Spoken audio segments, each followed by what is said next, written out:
Shalom saudara, selamat siang. Ya saudara, saya bersyukur ada satu kesempatan boleh menyapa saudara, boleh menyampaikan firman Tuhan di kebaktian yang kedua hari ini. Tadi kebaktian pertama dilayani Evangelis Brando, dan siang hari ini bersama dengan saya. Saudara, ini satu tema yang harus saya akui dengan jujur, saya gentar berdiri di depan ini karena bagi saya hidup saya sangat nyaman, sangat baik-baik saja.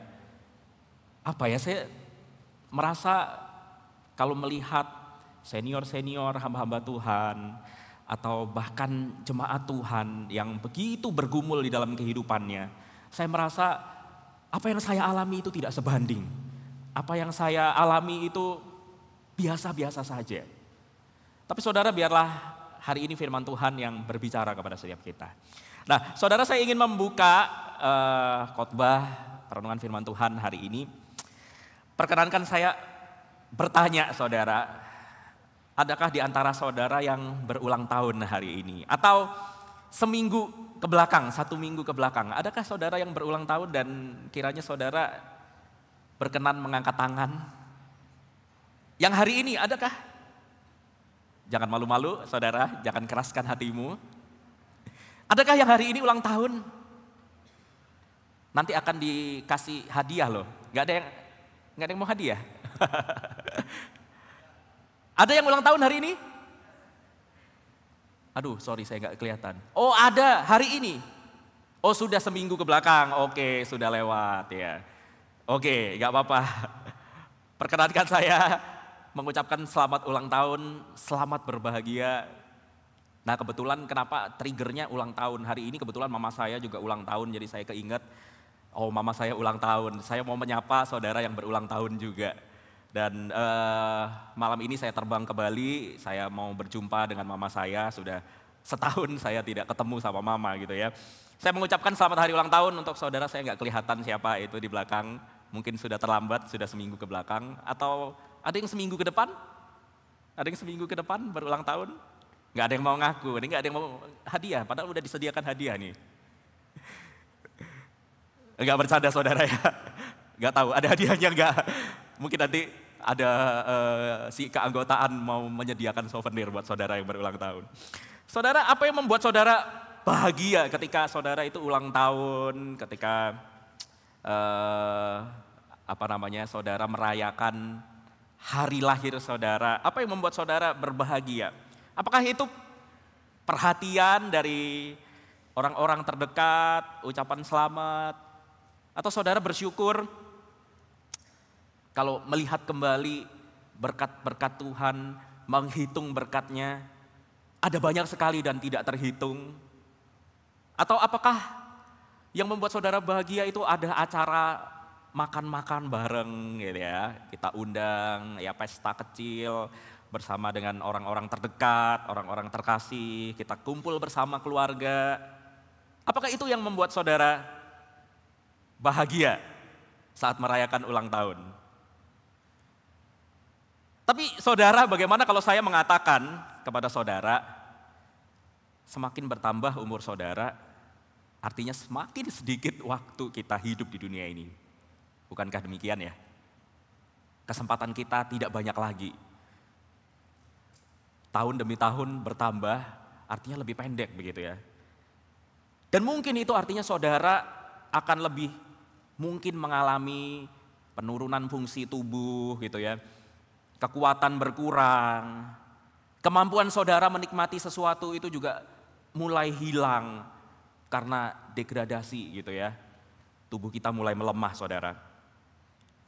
Saudara, saya mengerti membicarakan kematian adalah hal yang tabu di dalam budaya kita. Apalagi ketika hari bahagia, hari ulang tahun, hari perayaan tertentu, janganlah ngomong meninggal gitu ya saudara. Tetapi saudara, inilah faktanya ya. Fakta yang harus kita hadapi, fakta yang harus kita sadari dan kita pikirkan. Bahwa kelak kita akan meninggalkan dunia ini gitu ya. Kita tidak selama-lamanya hidup di dunia ini, di dunia yang fana ini.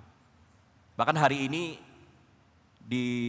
ada jemaat kita juga, saudara kita yang sedang dilayankan ibadah ya, penguburan, kremasi salah seorang saudara kita yang berpulang kepada Bapa.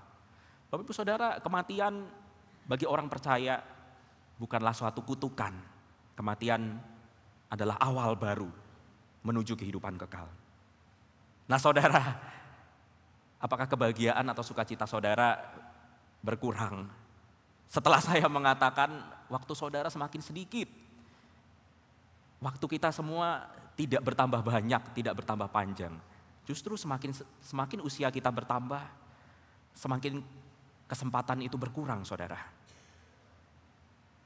Nah, tadi kita bicara bahagia saat ulang tahun, kita senang ya dikelilingi keluarga kita senang dapat ucapan selamat, mungkin ada pesta kecil.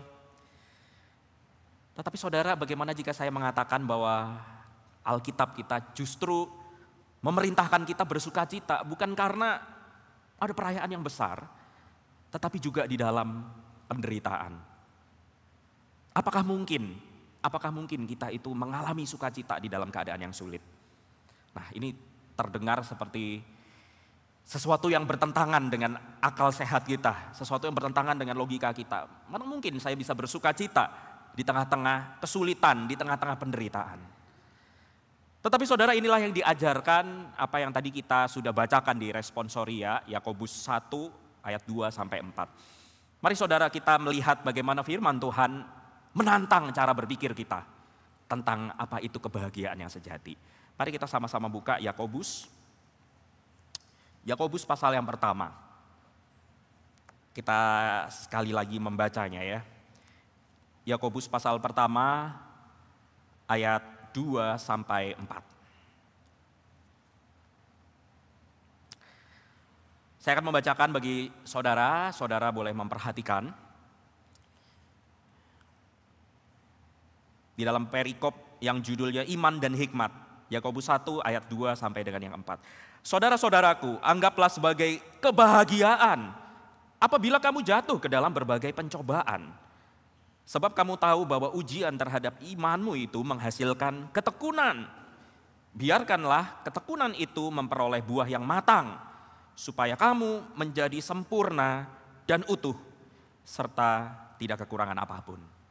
Sedemikian jauh pembacaan firman Tuhan. Yang berbahagia kita yang bukan hanya menyimpan di dalam hati, tetapi melakukannya. Saudara, pertanyaan mengapa gitu ya, itu seringkali kita tanyakan. Pertanyaan mengapa itu juga seringkali kita dengar. Mengapa penderitaan, mengapa pencobaan itu terjadi? Lebih jauh lagi, mengapa Allah mengizinkan? Kalau kita tidak ingin mengatakan mengapa Allah membiarkan hal-hal itu terjadi. Nah saudara, mari kita perhatikan bagian-bagian surat Yakobus ini. Kalau surat itu biasanya dibuka dengan salam, lalu ada pujian ya, biasanya pujian kepada Allah. Paulus itu suka, atau Petrus itu menuliskan surat, ada pujian, atau ada dia bahas tentang kabar tertentu yang didengar oleh si penulis tentang orang yang dikirimi surat itu gitu ya. Nah, maka surat Yakobus ini agak lain saudara, agak berbeda gitu ya. Cukup salam singkat ya, salam dari Yakobus, dan kemudian dia menyebutkan penerimanya kedua belah suku di perantauan. Ini artinya adalah orang-orang Yahudi. Si Yakobus menulis kepada orang-orang Yahudi yang percaya kepada Yesus Kristus dan mereka terserak ya di berbagai wilayah. Mereka karena penganiayaan, karena kesukaran-kesukaran yang mereka hadapi, mereka terserak di berbagai daerah, saudara. Nah, lalu tidak pakai lama gitu ya, dengan lugas Yakobus langsung menasehati, saudara-saudara, itu artinya brothers gitu ya, saudara-saudara, termasuk juga wanita tentu saja gitu ya. Anggaplah sebagai kebahagiaan apabila kamu jatuh ke dalam pencobaan. Nah saudara, mendengar apa yang Yakobus katakan, pikiran saya itu langsung terarah kepada seseorang di dalam Alkitab. Seseorang yang di dalam hidupnya dia ditimpa berbagai penderitaan bertubi-tubi. Siapa dia? Tentu kita sudah sering mendengar tentang Ayub ya saudara.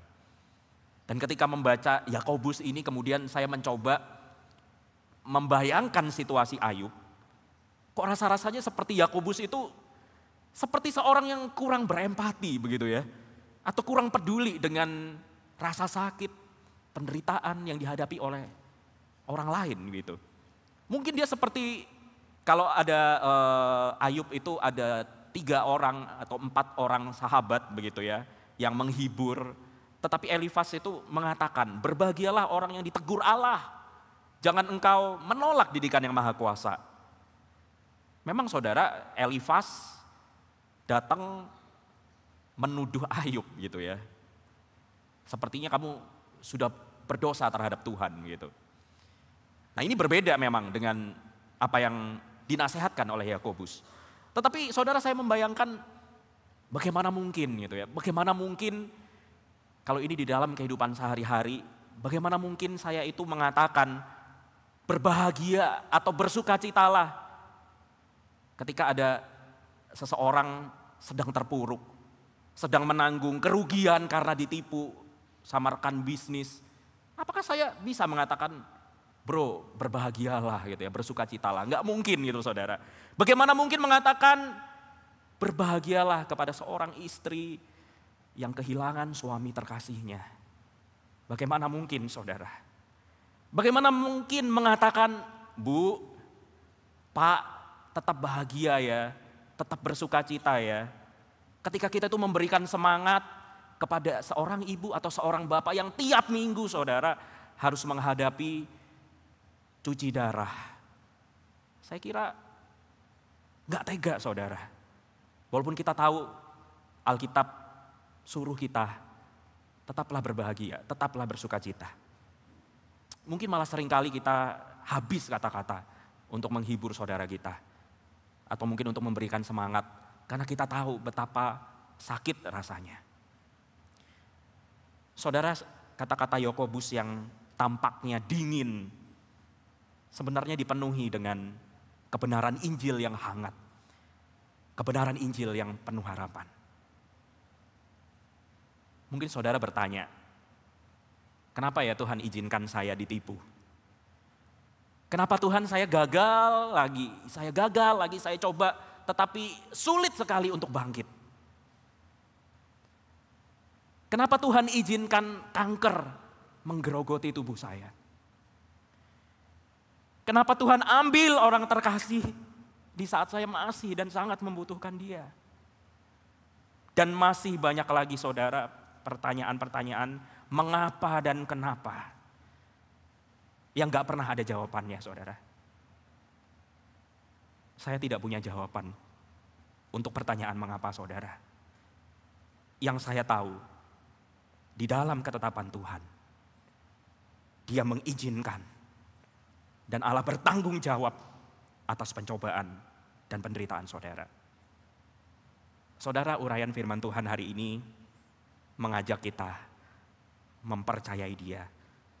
Alih-alih kita terus mempertanyakan mengapa dan mengapa. Ketika kita percaya, kita akan menemukan alasannya.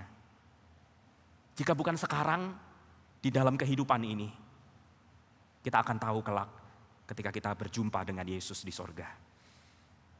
Saudara, mari kita melihat bagian demi bagian bacaan kita hari ini. Mari kita melihat Yakobus pasal yang pertama ini ayat yang kedua ya. Saudara-saudaraku, anggaplah sebagai kebahagiaan apabila kamu jatuh dalam berbagai pencobaan. Apa yang dunia ajarkan saudara tentang kebahagiaan atau sukacita ya, ini saya hari ini tidak membedakan antara kata bahagia dan bersukacita. Ini suatu istilah yang saling menggantikan. Mungkin beberapa dari kita, oh bahagia itu berbeda secara tingkatan dengan bersukacita ya. Sah-sah saja saudara membedakan dengan term tertentu begitu ya. Tetapi yang saya maksud berbahagia dan bersukacita hari ini sama begitu ya saudara. Istilah yang saling menggantikan. Nah, dunia mengajarkan kita kejarlah selalu kebahagiaan itu ya, sampai kebahagiaan itu kita dapatkan. Bukankah demikian saudara gitu ya? Kita diajak untuk berlomba-lomba mengejar kebahagiaan kita, menemukan kebahagiaan kita yang sejati. Nah, dunia menawarkan kebahagiaan itu datang dari kenyamanan-kenyamanan hidup, kesehatan ya. Kita merasa bahagia kalau kita sehat. Kalau kita kaya raya, materi cukup, atau hubungan lancar, nggak ada masalah ya dengan saudara-saudara, dengan keluarga, dengan orang tua, dengan pasangan. Atau pendeknya hidup tanpa masalah gitu ya. Berhasil keadaan yang baik. Tapi sekali lagi Yakobus lain saudara. Anggaplah pencobaan, anggaplah kesulitan, anggaplah penderitaan itu sebagai suatu kebahagiaan. Saudara, kata anggaplah ini menunjukkan satu perintah ya, anggaplah gitu ya. Yang mengacu kepada sebuah keputusan atau sikap mental kita. Jadi mengacu kepada keputusan atau sikap mental kita, bukan sekadar perasaan kita saudara. Bukan sekadar emosi yang kita rasakan sesaat. Artinya saudara, artinya kita harus memilih untuk melihat pencobaan dari perspektif Allah. Saudara, ini hal yang memang kontraintuitif ya, atau melawan apa yang kita rasakan. Kita diajarkan untuk menganggap, bukan merasakan. Menganggap, bukan merasakan pencobaan itu sebagai sesuatu yang membawa sukacita. Kenapa saudara? Karena kita tahu hasil akhirnya adalah pertumbuhan iman kita. Saudara, ini tuh bukan apa yang Yakobus katakan ini, bukan kita itu disuruh pura-pura bahagia. Jadi ketika kita menderita, oh ya saudara tetap tersenyum gitu ya. Tidak saudara. Sukacita atau bahagia di sini bukan tentang emosi, bukan tentang bagaimana di wajah kita terkembang satu senyum ketika kita menghadapi kesulitan. Tetapi saudara, apa yang Yakobus katakan itu adalah cara pandang iman terhadap penderitaan atau pencobaan itu. Nah saudara, Alkitab sering mengaitkan sukacita itu dengan pengharapan atau hasil akhir. Jadi bukan perasaan saat ini, tetapi hasil yang ada di depan. Misalnya saudara, misalnya di dalam Alkitab, Yesus itu tekun memikul salib demi sukacita yang ada di depan dia. Saudara, kita tahu Tuhan Yesus tidak merasa bahagia kan ketika dia menanggung dosa saudara dan saya di atas kayu salib. Dia kan tidak tertawa-tawa atau tidak pura-pura bahagia, tidak saudara. Dia mengalami duka cita yang luar biasa, ditinggalkan Bapa. Tetapi saudara, Yesus itu melihat melampaui penderitaan. Yesus melihat sesuatu yang ada di depan. Melampaui apa yang kita rasakan, yang bisa kita alami saat ini. Jadi saudara, kita tidak harus memaksa diri kita merasakan bahagia. Bukan saudara. Yakobus tidak menyuruh kita berpura-pura atau memaksa diri kita, ya udah yang penting bahagia, senyum gitu ya. Enggak saudara. Menipu diri kita seolah-olah pencobaan itu adalah hal yang menyenangkan. Tapi saudara, Yakobus hendak mengatakan kepada kita, bersukacitalah karena kita tahu Allah sedang bekerja di dalam pencobaan yang kita alami. Ini bukan sekedar kita menikmati proses, enjoy the process. Tetapi saudara, iman itu percaya akan ada hasil akhir yang baik. Nah saudara, kemudian mari kita melihat beberapa kata ya, pencobaan, peirasmos. Dalam konteks ini bisa merujuk kepada ujian kesetiaan saudara. Nanti kita juga temukan kata ujian ya, kita memahami lebih jauh apa maksudnya. Nah saudara, saya tahu bahwa kata pencobaan atau ujian Bagi kita kadang seringkali kita membedakannya. Tetapi pencobaan yang dimaksud oleh Yakobus ini adalah yang mengarahkan kepada ujian kesetiaan, gitu ya. Bukan satu pencobaan yang membawa godaan untuk kita berdosa, tidak saudara.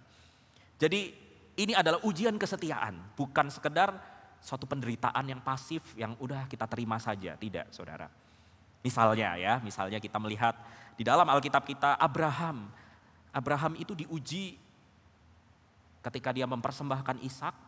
Dia diuji bukan dengan penderitaan atau kesengsaraan, tetapi Tuhan itu ingin menguji keteguhan imannya. Yesus misalnya, Yesus dicobai di padang gurun. Saudara, bukan hanya sekadar penderitaan fisik yang Yesus alami, tetapi pencobaan di padang gurun itu membuktikan kualitas atau kesetiaan Yesus kepada misi Allah yang harus dia kerjakan. Jadi saudara, di dalam konteks surat Yakobus ini, pencobaan di sini bukanlah godaan untuk berbuat dosa, tetapi ujian dari luar seperti penganiayaan ya. Mereka kan Yakobus ini menulis kepada ke-12 suku di perantauan. Jadi ke-12 suku ini mengalami penganiayaan, mereka menderita secara ekonomi atau berbagai tantangan iman lainnya ya, yang datang kepada mereka dengan berbagai bentuk saudara. Makanya dikatakan apabila kamu jatuh ke dalam berbagai pencobaan, ada yang kecil, ada yang besar gitu ya saudara. Nah, mari kita bergerak ke ayat yang ketiga.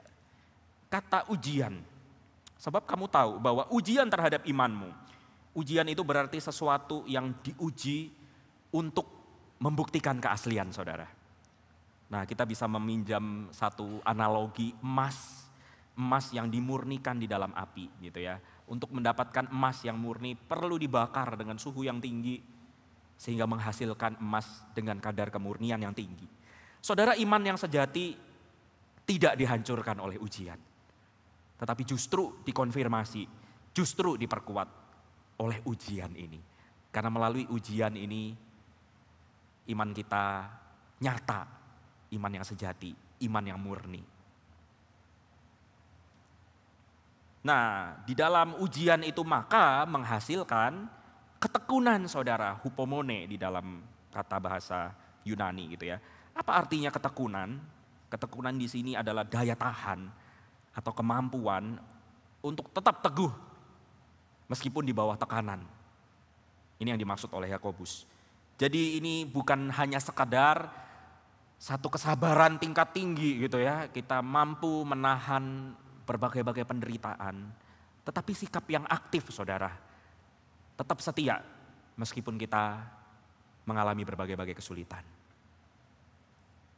Ayat yang terakhir, ketekunan itu membawa kesempurnaan di dalam Kristus. Saudara, kalau kita membaca ayat yang keempat, biarkanlah ketekunan itu memperoleh buah yang matang, supaya kamu menjadi sempurna dan utuh, serta tidak kekurangan apapun.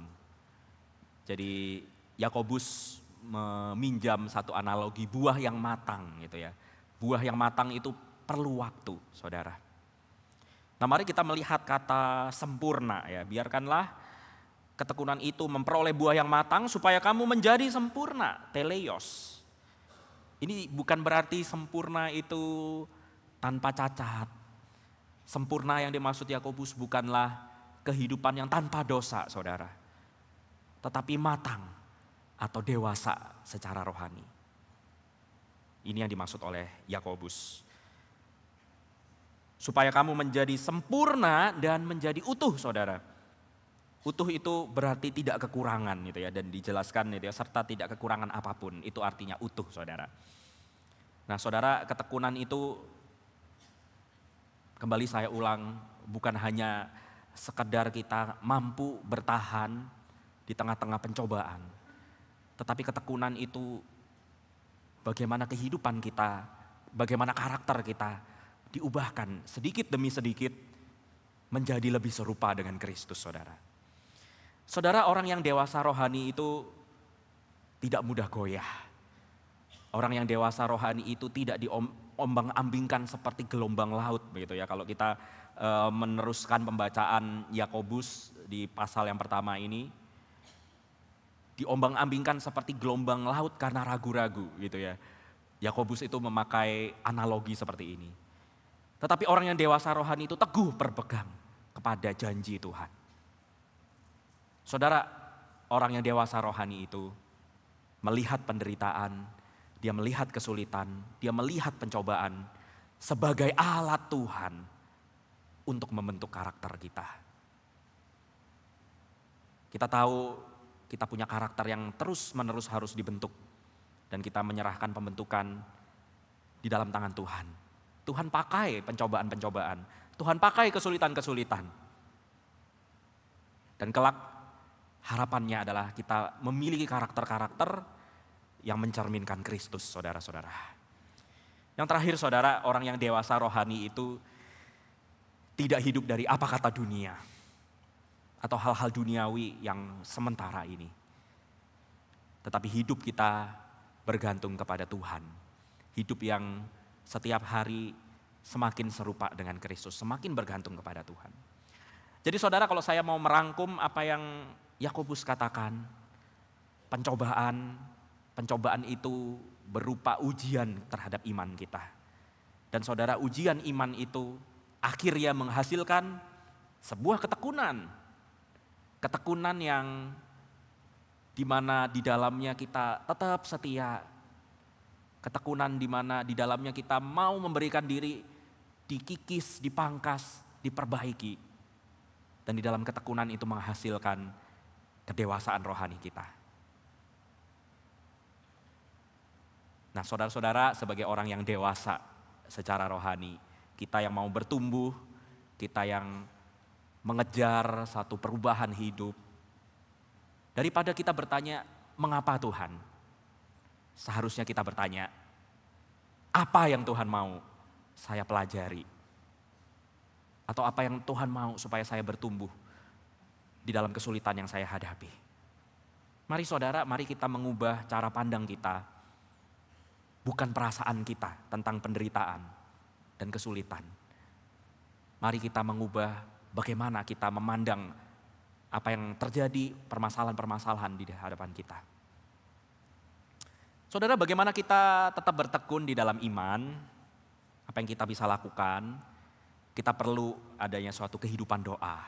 Kita perlu membangun relasi kita dengan Allah. Dan kita juga perlu membangun komunitas, saudara. Komunitas yang sehat, komunitas yang saling mendukung. Oleh karena itu, komunitas-komunitas yang disediakan di gereja kita itu akan sangat-sangat menolong kita untuk kita bertumbuh, saudara. Untuk kita tetap bertekun di dalam iman. Dan yang ketiga, bagaimana kita bisa tetap bertekun di dalam iman, kita bisa terus mengingat akan janji-janji Tuhan. Tuhan yang setia kepada kita, meskipun kita kerap kali tidak setia. Yang terakhir saudara, sukacita atau kebahagiaan sejati itu bukanlah hidup dari keadaan, hidup dari kesulitan-kesulitan atau mungkin hidup dari kelimpahan-kelimpahan, bukan. Tetapi hidup dari hubungan, relasi kita dengan Tuhan. Saya ingin menutup khotbah hari ini dengan satu kutipan dari seorang penulis, C.S. Lewis. Dia pernah mengatakan begini saudara. Allah itu berbisik di dalam kesenangan-kesenangan kita. Dan Allah itu berbicara di dalam hati nurani kita. Tetapi Allah itu berteriak di dalam penderitaan kita. Itu adalah megafonnya Allah untuk membangunkan dunia yang tuli secara rohani. Saudara, mengapa Allah mengizinkan berbagai pencobaan dan penderitaan? Yakobus mengatakan, karena iman kita perlu diuji kemurniannya. Ujian iman itu menghasilkan ketekunan. Dan ketekunan itu menghasilkan buah yang matang. Kedewasaan rohani dan keserupaan kita dengan Kristus. Amin. Mari kita berdoa.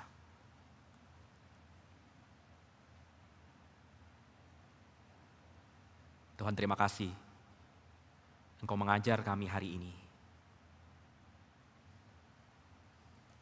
untuk kami tetap bertekun di dalam iman percaya kami. Tuhan, ketika kami melihat kehidupan kami kembali, kami memang tidak mampu Tuhan. Kami memang kerap kali gagal. Tetapi kami tahu Tuhan, di dalam persoalan-persoalan kehidupan, masalah-masalah dan berbagai pencobaan yang kami hadapi, iman kami mendapatkan satu ujian dan kami boleh naik level. Kami boleh tetap setia kepada Tuhan. Tuhan, izinkanlah, biarkanlah kami menyerahkan kehidupan kami untuk terus-menerus diproses oleh Tuhan. Di dalam penderitaan, di dalam kesulitan hidup yang kami alami, kami tidak kehilangan iman, tetapi justru iman kami timbul seperti emas yang murni. Tuhan, kami bersyukur, kami berterima kasih Tuhan, kalau Engkau terus mengizinkan hal-hal yang sulit, hal-hal yang mendatangkan duka cita di dalam kehidupan kami. Tetapi kami tahu, segala penderitaan yang kami hadapi bukanlah penderitaan yang tidak ada artinya. Tetapi kami tahu bahwa Engkau menghendaki kami untuk kami bertumbuh, untuk iman kami semakin hari semakin kuat, dan karakter kami semakin serupa dengan karakter Kristus. Terima kasih Tuhan. Di dalam nama Yesus kami berdoa. Amin. Tuhan memberkati saudara. Bukanlah penderitaan yang tidak ada artinya, tetapi kami tahu Engkau kami untuk kami bertumbuh, untuk iman kami semakin hari semakin kuat, dan karakter kami semakin serupa dengan karakter